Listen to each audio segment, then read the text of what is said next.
नमस्कार सभी को, मैं आपका दोस्त सोमनाथ नागर एक बार फिर। तो सभी को संक्रांति की हार्दिक हार्दिक शुभकामनाएं। कुछ नहीं, ऐसे ही खाली बैठा था तो एक वीडियो पोस्ट करेंगे और क्या था। तो आज का वीडियो क्या है बोला तो कौन से भी टॉपिक पे नहीं है। एक जो हम लोग जर्नी करते हैं, जो बाजू लोग बैठे रहते हैं, उनके किस्से जो होते हैं वो काफी मजेदार होते हैं। तो इसी तरीके से मैं जब इससे पहले जो टूर पे था वहाँ पे जा रहा था तो एक लड़के ने स्टोरी शेयर की थी जो काफी कॉम्प्लिकेटेड स्टोरी है। तो उसका स्टोरी मैं सुनाता हूँ। स्टोरी हमारे अंकित भाई की है, अंकित अरोड़ा साहब की। तो सुनिए और मजे लीजिएगा मेरे साथ। जय श्री राम। अपने फर्स्ट क्रश से ले लेके अभी तक का सभी बताया और ये भी कहा कि मैं हर टाइम फेल ही होता गया। तो उसका प्रॉब्लम मैंने किस तरीके से सॉल्व किया वो बताता हूँ।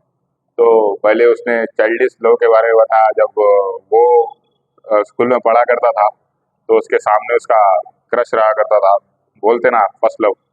तो दोनों एक ही क्लास में थे, 10th में। तो इतने दिन से वो उसे देखती नहीं थी, करती नहीं थी। जब वो एग्जाम्स थे तो एग्जाम में क्या वो आके देखना करना शुरू करी। तो रिजल्ट ऐसा आया कि लड़की पास हो गई, लड़का फेल हो गया। तो घर वाले उसे काफी सुनाने लगे, देख तेरे सामने वाले अच्छा पास हो गए, पूरे बच्चे पास हो गए, जो सामने वाली लड़की भी बहुत पास हो गई। वो तो लड़के ने एक ही आंसर दिया कि उसे देख देख के तो मैं फेल हो गया। तो उसका चाइल्ड लव ऐसा था। तो ये तो हो गई स्कूल लाइफ। फिर थोड़े दिनों के बाद उन्होंने उससे फिर एक लड़की से अट्रैक्शन हो गया, जो कि काफी डीप लव था इसके साइड से। पर लड़की क्या है, उसको स्टैंड बाय पे ही रखी थी। तो ये बच्चा जब अच्छा काम करता था, ऑफिस में जॉब थी अच्छी, 23-24 लगभग सैलरी बताई थी वो उसने। तो किस्सा ऐसा हो गया कि जो लड़की थी, 1-1.5 साल से बात करते थे। तो वो जब शादी तो काफी दिन हो गए, ऐसा होते होते क्या हुआ, बात शादी तक पहुंची। शादी के टाइम पे क्या हुआ बोले तो लड़के ने लड़की वालों के पास जाने के लिए रिकमेंडेशन लगाया। अपने सभी अतिथिजन जो भी नजदीक वाले रहते हैं सभी को बोल के बोला कि चलो जाके बात करेंगे। तो देखिए किस्मत कैसी होती है। जिस दिन वो बात करने जाने वाले थे तो उसके 2 दिन पहले ही लड़के की जॉब चली गई। तो जॉब चले जाने के बाद ये लड़का चाहता तो बोल सकता था कि मैं जॉब पे ही हूँ, वो हूँ, ये हूँ, झूठ बोल के शादी कर सकता था। मगर उसने क्या किया कि भाई 1-1.5 साल का रिलेशनशिप है, ऐसा तो कुछ होगा नहीं कि ये मुझे छोड़ के जाएगी। तो उसने क्या किया, डायरेक्ट कॉल लगा के बोल दिया कि ऐसा ऐसा मेरे ऑफिस में इश्यू हो गया, हमारे टीएल ने मेल डाल दिया, मेल डालने से मेरी जॉब चली गई है। तो फिर कुछ नहीं, एक 15-20 दिन की बात है, मैं कहीं ना कहीं रिकमेंडेशन लगा के फिर से एक बार जॉब चढ़ूंगा या ऑफिस वालों को ही कुछ बोल के फिर चढ़ूंगा। तो प्लीज मुझे सपोर्ट करो। तो काम ऐसा हुआ कि सपोर्ट करने का छोड़ के रिश्ता कैंसिल। रिश्ता कैंसिल करने के बाद क्या है, सभी को घर में पता था। वो लड़की के रहते भाई। अब लड़की क्या करती हो तो या तो भाई को ना तो बहन को बता दी कि ऐसा ऐसा है, मैं इससे बात करती, फिर वो करती, ये करती, बता दी। उसके भाई को सब पता था। फिर वो भाई क्या करा करते, उसको फोन करके बड़े बड़े बातें करा, वो करा, तुम हमारी बहन की लाइफ खराब करे, वो करे, वो तो भाई टच भी नहीं करे अभी तक। तो वैसा उसने बात करके उसे बड़ा भला कहने लगा। तो वो बोला कि मैंने ही सोचा चलो अपन जॉब पे नहीं है, दूसरा है ना आया तो शादी कर लेके अच्छा रखता हूँ मैं, चलो लाइट ले लो बोल के अच्छा लाइट ले लिया। पहला ब्रेकअप हो गया। उन्होंने बोले श्री कृष्णा अर्पण मस्तु, खत्म, पहला ब्रेकअप खत्म। उसके बाद घर वालों ने कोशिश की, लड़की देखने गए। लड़की देखने के बाद क्या हुआ, लड़की को लड़का पसंद आ गया, लड़के को लड़की पसंद आ गई। तो हम उनके जो विचार थे वो मिलने लगे। तो लड़की काफी इम्प्रेस हो गई। तो लड़की बोली कि मेरे माँ बाप की जिम्मेदारी भी आपको संभालना पड़ता। ठीक है करके लड़का बोला चलो हो गया। आप सोचा ये तो होएगा। देखिए किस्मत कैसी होती है। तो लड़की की माँ को ये लड़का पसंद नहीं आया। पहली स्टोरी में क्या है, जॉब विलन बन गया। सेकंड स्टोरी में क्या है, लड़की की माँ विलन बन के क्या है, कुंडली जमने के बाद भी शादी नहीं हुई।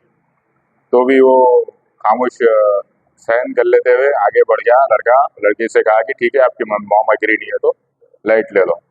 तो सेकंड ब्रेकअप हो गया, लड़की की भी शादी हो गई। तो उसी तरीके से ये जो अरेंज मैरिज का किस्सा था वो भी ब्रेकअप। क्यों बोलते, जब जॉब पे था, सब था, पोजीशन थी, कार थी, गाड़ी थी, तभी भी breakup. Second breakup, Shri Krishna अर्पण मस्तु, ये भी हो गया। तो थोड़े दिन के बाद फिर कहीं से कॉल आया। तो कॉल आने के टाइम पे क्या है, लड़के लोग क्या करते हो तो शर्मा के बात नहीं करके गए, पिताजी को या किसी और से बात कराते। तो बात कराने के बाद मैं वो लड़के की तरफ से रिक्वेस्ट कर रहा हूँ, भाई अगर आपका बच्चा अगर सही काम कर रहा तो उसके पोस्ट की रिस्पेक्ट कीजिए। तो लड़का जब अच्छे कंपनी में काम करता था, कंपनी में काम करने के बाद पोजीशन अच्छी थी, वो सीसीटीवी ऑपरेटिंग करता था यूएस कॉन्सुलेट में। तो अब यूएस कॉन्सुलेट में काम करना बोले तो उसका काम क्या रहता, वो तो जो भी अमेरिकन वीजा जो भी लेने आते हैं उसमें से कोई सस्पेक्ट है क्या, कोई इलीगल एक्टिविटी है क्या, तो उसका काम अलग है। तो सिक्योरिटी ऑफिसर रहता, तो उसका पोस्ट वो रहता। तो पहले तो उसने लड़के ने क्या किया, लड़की की मॉम जो कॉल कर रही थी उससे बात की, बोलिए बोले तो हम अब उसमें क्या है बोले तो पहले अच्छा बात कर रही थी, वो जैसा दामाद को जिस तरीके से रिस्पेक्ट देते हैं उस तरीके से बात कर रही थी, क्या बोलिए जी करिए जी करके। तो हमारे पिताजी वो लड़के के जो पिताजी थे उसको जो फोन दिया, तो पिताजी क्या किए, फोन लिए, बहुत बड़े मोतबर के सर का फोन ले लिए, फोन ले लेके बात करे क्या काम करते हैं साहब आपके लड़के, यू नो सिक्योरिटी गार्ड है वो, नहीं सिक्योरिटी गार्ड है वो। तो क्या हो गया, वो लड़की की जो मॉम थी बात करते करते उसने क्या किया कि अब उसे बेटा बना, हाँ बेटा मैंने आपको बाद में बताऊंगी, वो करूंगी ये करूंगी बोल के क्या हुआ, जब तक अब तक वो जो उसकी जो वाइफ होने वाली थी वो उसकी बहन हो गई, तो कॉल में समझ में आ गया। ठीक है चलिए मैं आपको बताता हूँ। इस तरीके से तीसरा arrange marriage breakup, Shri Krishna अर्पणमस्तु। और सुनो, अरेंज मैरिज का भी चांस हाथ से गया। उसके बाद क्या होता, हर एक कास्ट में एक रहता, जो लड़का लड़की आके मिलते करते मिड़ावा को बोलते हमारे उसमें, तो आपके उसमें क्या बोलते नहीं मालूम। तो वो प्रोग्राम में गए, जाके स्पीच दी। इस चीज में देख रहे हैं कि हर किसी की लड़की का एक्सपेक्टेशन है गवर्नमेंट जॉब वाला होना, वो होना, वेल सिक्योर होना, एजुकेटेड होना, वो होना ये होना। वो क्या होता, वो तो जो बकरे क्या करते मालूम, झुंड में जाते और शेरा जो है अलग जाते। तो एक भी शेरनी उसमें उसे मिली नहीं जो बोल सके कि यार लड़का कैसा भी हो जिसे मैं एक्सेप्ट करूंगी, शादी के बाद चेंज करूंगी, ऐसा एक भी लड़की नहीं। वहां पे भी गए, रिजेक्ट होके आ गए। तो ये कैसा हो गया बोल दो, गूगल पे एक ऑफर तो भी निकला, तो बेटर लक नेक्स्ट टाइम निकलता है, यहाँ पे बेटर लक नेक्स्ट टाइम का चांस ही नहीं था। क्योंकि आ, लड़के के दिमाग में ये था कि अपन 24-25 ईयर्स के, 26 ईयर्स के हो गए, तो अपन कैसा सिक्योर हो सकते हैं, जाति घर होना, वो होना, वेल एजुकेटेड होना, वो होना बोले तो कैसा होता बोले तो उसके लिए भगवान ऊपर से ढूंढ के लाना पड़ता, तो गवर्नमेंट वाला होना ये होना बोल तो वो चीज़ उसने बोली कि हर किसी को गवर्नमेंट एम्प्लॉई अगर चाहिए तो फिर दूसरे लोग क्या करना, हर कोई जियो का सिम इस्तेमाल कर रहा, हर कोई प्राइवेट जॉब कर रहा, हर कोई क्या कर रहा, प्राइवेट हॉस्पिटल में ट्रीटमेंट करा रहा, सब प्राइवेट होना। तो ये शादी करते टाइम पे गवर्नमेंट एम्प्लॉय कहीं को होना। अब बीएसएनएल का सिम देखो आप, 4G की स्पीड पकड़ना बोल तो उसको सुबह से शाम हो गई तो एक बार आएगा। जियो का कैसा है, तो प्राइवेट सेक्टर ही है ना। अगर आप खाना भी ऑर्डर कर रहे हो तो आजकल इसमें स्विगी में और जोमेटो में कर रहे हैं, तो स्विगी जोमेटो तो आपको गवर्नमेंट वाले नहीं है ना, तो बच्चा गवर्नमेंट करो या प्राइवेट करो जॉब तो कर रहा ना। अच्छा ठीक है, गवर्नमेंट बस में कितने ने ट्रैवल करते हैं दिन भर में, हर किसी को गाड़ी होना, गाड़ी प्राइवेट हो गई, रैपिडो वाला होना, उबर वाला होना, जोमेटो वाला होना, स्विगी वाला होना आपकी लाइफ में बेसिक चीज़ों के लिए।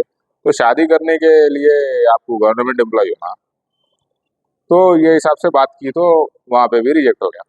तो वहाँ पे देखा जो लड़कियाँ पसंद आए थे उनकी शादियाँ भी हुए थे। शादियाँ होने के बाद वो पैसे वाले घर में गए, जाने के बाद कैसा हो गया बोले तो वो लड़के ने देखा अभी 2-3 साल के बाद चेंजेस देख रहा है, कुछ भी नहीं आया। सुबह टिफिन, दोपहर में लंच, शाम में डिनर। कहीं ट्रिप में गए, पैसे नहीं रहते हाथ पे, ससुर जी का नहीं पैसा रहता, ससुर जी का पैसा लेना, 10,000 रुपये दिए तो 8,000 रुपये ट्रिप में खर्चा हुए, ये लो आपके 2,000 रुपये ले लो। वो तरीके से लाइफ चल रही सबकी, सबको मिल रहा, 3 टाइम पे खाना मिल रहा, टाइम पे डिनर मिल रहा, सब टाइम पे लंच मिल रहा। मगर क्या है बोलते, छोटी छोटी जो खुशी रहती ना वो चीज़ अलग रहती, तो वो चीज़ से वो लोग बेखबर है। बाकी जब वो 2-3 जने जो रिजेक्ट करे थे उसको, लड़के को, वो लोग 9 to 6 जॉब में ही है। जब आपको 96 जॉब करने का था तो फिर लड़के को बोल देना था कि नहीं, दोनों अंडरस्टैंडिंग में चलेंगे, सब चलेंगे। अगर आप 80s की जो जर्नी देखोगे, शादीशुदा जर्नी, 90s की जब जर्नी देखोगे, जो हमारे छोटेपन में जो लड़कियां शादी कर लेते थे, खाली मॉम डैड बोले तो कर लेते थे। आजकल व्हाट्सएप पे ग्रुप में फोटो जाती, कैसा दिख रहा देख, अरे इसके बाला कम है, हाँ चलो लाइट, मेरे दोस्त बोली बाला कम है और अच्छा देखेंगे। तो इस तरीके से एजुकेशन नहीं रहा, कुछ नहीं रहा, वो ये बोल के अपने को क्या बोलते हो, वो एक बना देते, अपन सी तो नहीं है मगर सी बना देते। बाद में देखे तो क्या है, दूसरी जगह पे शादी कर लेके निकल जाते। तो इस तरीके से अभी चल रही है। तो वही बात उसने कही तो वहाँ पे भी रिजेक्ट हो गया। तो क्या होता, सच्चाई कड़वी दिखती बोलते, तो सच्चे आदमी की कदर नहीं। तो वो फंक्शंस में भी जाना उसने अवॉइड कर दिया। श्री कृष्णा अर्पणमस्तु, उसके आगे की एक है, उसके बाद नहीं रहती उसकी लाइफ में। आजकल डिजिटल जमाना है, डिजिटल जमाने में क्या हुआ, और एक आया उसके लाइफ में कोई। तो आने के बाद देखिए, यहाँ पे भी 1 डेढ़ साल का था, दोनों के लाइफ में सेम हो चुका था, उसके भी 2 रिजेक्ट हो गए थे रिश्ते, लड़के के भी 2 रिश्ते रिजेक्ट हो गए थे। तो सोचा कि चलो चोट खाए हुए आए दोनों, अच्छा शादी करेंगे, अच्छा रखेंगे बोल के जब भी लड़के ने यही सोचा। बिजनेस में आ गए थे। जब तक बिजनेस अच्छा चल रहा था, लड़के की किस्मत देखो, वहां पे जो पहली जो शादी करने गया, जब कल की नौकरी से निकल गए, अब यहाँ पे शादी करने जाने की बात करना है, तो यहाँ पे नौकरी क्या, बिजनेस ही चौपट हो गया, कोरोना आ गया। कोरोना में क्या है, तो जो भी बिजनेसमैन रहता है, बिजनेसमैन क्या है बोलो तो, ये 2 लाख 3 लाख 1.5 लाख, तो ये लोगों को कुछ भी मायने नहीं रखते। कोई को तो एक बार सामान लाए तो खत्म हो जाते। तो वो तरीके से डाउनफॉल स्टार्ट हो गया था कि मैं बोला थोड़ा अभी कंजेस्टेड है, 1 डेढ़ साल लगता शादी के लिए, सेट होने के लिए। अपन शादी कर लेके अच्छा सेट हो जाएंगे बोल के लड़के ने रिक्वेस्ट की, लड़की से रिक्वेस्ट की। तो वो काफ़ी हद तक 50-50 चांसेस दिखे थे, तभी डाउट भी था कि उसके घर वाले नहीं देते बोले। तो अब देखिए, अब अपने को जब रिजेक्ट करना है तो रीजंस कैसे बनते हैं देखिए। हमारा रिश्ता देख रहे, घर में रिश्ता आया था, वो आया था, ये आया था, बातें चालू हो जाती, 1-2 हफ्ते की सिंपत्ति मिलती, उसके बाद बातें चालू हो जाते ऐसा। फिर उसके बाद क्या है, अपन लोग अभी सी नहीं बनना ये चीज में। उसमें क्या हो जाता, वो तो पहले ही लड़के ने उसकी पूरी जन्म कुंडली निकाल के रखी थी कि उसके स्कूल से लेके अभी तक कितने अफेयर्स थे क्या नहीं, कितनों से साथ बात चली, कितने रिश्ते आए थे, कितने गए थे, खाली फोन लगा के सब मालूम कर लिया। पता था कि वो डबल क्रॉस करेगी उसे, डबल क्रॉस करके अच्छा पैसे वाले घर में जाएगी, पता ही था। तो काफी दिन हो गए, काफी दिन के बाद क्या है, वो शादी की बात आई तो लड़के ने क्या किया, उसके घर पे जाके बात की। तो उन्होंने कहा आज बोलेंगे, कल बोलेंगे, परसों बोलेंगे। उसमें क्या है, पेंडिंग करते करते करते करते क्या हुआ बोले तो, आ, 1-2 महीने हो गए, 3 महीने हो गए। तो लड़के ने जाके पूछा कि कब देते, क्या देते बोल के पूछे। तो क्या है, अब लड़के के पास पैसा नहीं है तो इज्जत कैसा अपनी उतरती, मैं बता रहा हूँ। लड़के ने बताया था, कल तक पूरे घर वालों को मालूम था कि बात कर रही थी, तो जब भी रोक सकते थे, नहीं रोके। फिर उसके बाद जब वो बात करने गया तो उसकी माँ ने उसे गाली दी, और वो बोला था वहाँ पे बिहारियों में क्या है, ये जैसा अपने पास भाड़खो बोलते हैं ना, उन लोगों ने कुछ गाली दिए गए थे। तो लड़के यही बोला, तो फिर ये 2 साल पहले आप कंट्रोल करना था बात करने का, वो ये बोलते उसको गाली दे के उसको जलील करके घर से भी जाए। तो उसने बताया था कि वो माता जी का बहुत बड़ा भक्त था। तो बताया था कि मैंने सिर्फ उनके घर में तस्वीर को देख के ये बोला था भाई, कि उनके ने पैसा रहना मगर इज्जत नहीं रहना, नाम रहना मगर शोहरत नहीं रहना, बोलते ना। तो उस तरीके से उनको कोस के मैं निकल के आ गया। फिर बाद में एक बार भी आज तक वो बच्ची से बात नहीं की। बाद में पता चला कि वो अपने किसी और के साथ शादी कर ली, वो भी अदर कास्ट में कर ली। भैया अपने को बस इतना ही मालूम हुआ, अदर कास्ट में कर ली बोल के। तो वो हिसाब से उसकी और एक ब्रेकअप हो गई, ये भी डीपली लव चले गया। अभी क्या हो गया बोलते, वो बच्चे के बारे में जब मालूम करा तो पता चला कि उसके बाप दादा की प्रॉपर्टी आई थी, करीब बता रहा था 4-5 करोड़ की कुछ प्रॉपर्टी आई थी, तो हिस्सा आया था, तो वो देख के कर ली। तो ये भी क्या, सिक्योर जोन में चले गए। तो वो हिसाब से और एक ब्रेकअप हो गया। श्री कृष्णा अर्पणमस्तु। भगवान फिर एक बार परीक्षा लेने के लिए और एक लड़की को उसके जीवन में भेजते हैं। लड़की यहाँ पे आईटी सेक्टर में जॉब कर रही थी। वो लोग मिलते थे, करते थे। तो कभी भी वो लड़के से मिलता तो अभी वो धोखा खा चुका था। तो हमेशा साधारण कपड़ों में ही वो लड़की के सामने जाता था, क्योंकि आ, आप चला तो भी नहीं बताता था, डॉन चला तो भी नहीं बताता था, सिंपल। क्योंकि जो स्टेटस में वो था, वो स्टेटस के 2 कदम नीचे ही रह के वो लड़के से मिलता था। तो वो लड़की ने भी उसे क्या सोचा कि अरे इन्हें बहुत ज्यादा बेकार दिख रहा। तो उसने भी काफी दिनों के बाद क्या किया, मिल के करके क्या किया, उसने भी पीछा छुड़ा लिया। उसने भी शादी करके दूसरे के साथ घर बसा लिया। उसने भी पीछा छुड़ा के शादी कर ली। तो लड़का अंदर से खुश था, पता था कि ये हाथ से जाएगी, मगर उसे ना खुशी थी ना दुख था ये टाइम पे। वो सीधा उसे बाय बाय करके हैंडशेक करके सीधा दूसरे दिन श्री कृष्णा अर्पणमस्तु बोल के सीधा मंदिर में गया था, बोला था थैंक यू कि आपने मुझे बहुत बड़े एक रिस्क से बचा लिया, और 4-5 बार बचाया है, एक बार नहीं 4-5 बार बचाया। अगर ये लोग शादी के बाद भागते तो उसकी इज्जत क्या रह जाती, क्योंकि शादी करना आज के डेट में मामूली बात नहीं है, मिनिमम 10 लाख रुपए तो रखना पड़ता। अगर समझो शादी के बाद इन लोग जंप होते थे तो कर्जे वाले तो खामोश नहीं पड़ते ना, कर्जा वर्जा लिए करे तो अरे जान दे भाई तुम्हारी जोरू भागी तो भागी, मेरे क्या मेरे पैसे दियो बोल के तो वो एक चीज का वो शुक्र मनाता है कि इन लोगों की असलियत शादी के पहले ही दिख गई। तो ये क्या है, किसी को भी ब्लेम करने के लिए नहीं है, मगर कोई भी ज्यादा दिन कुआरा रहे तो उसको नको पूछो कहीं के लिए कुआरा है, बोल कैसे बहुत निकलते हैं। तो ये अंकित भाई आपकी स्टोरी बहुत अच्छी दिखी थी मेरे को। अंकित अरोड़ा साहब, ये मैं आपको टैग करूंगा, आपको पर्सनली भेजूंगा, क्योंकि आजकल ऐसे ही चल रहा है। तो अंकित भाई ये स्टोरी सुनाया, कुछ भी नको समझो, आप मेरे को बोले किसको भी नको बोलो बोल के मगर क्या है बोलता, तुम्हारी स्टोरी देख के मोटिवेट हो रहा पड़ता उसके लिए। और सुना अंकित भाई, ये हमारे बिहार के अंकित भाई के लिए बहुत बहुत धन्यवाद देते हो, ये स्टोरी सुना रहा हूँ। जय श्री राम, जय माता दी, जय महाकाल। कुछ स्टोरी सुनने के बाद उसे मैंने एक ही चीज कही जिससे कि उसके चेहरे की रौनक बदल गई, और वो बोला यार ये स्टोरी का तूने शॉर्ट और स्वीट आंसर दिया, बहुत अच्छा दिया, अच्छा दिख रहा है। तो मैंने ये कहा कि तेरी लाइफ में जो भी आया गया सब छूटे, मगर श्री कृष्ण भगवान नहीं छूटे। तो तू श्री कृष्ण भगवान का नाम लेते रहे, महाकाल का नाम लेते रहे, और जीवन ऐसे आगे बढ़ाते रहे, क्योंकि वो तो ये पास्ट प्रेजेंट फ्यूचर सब उनके हाथ में है।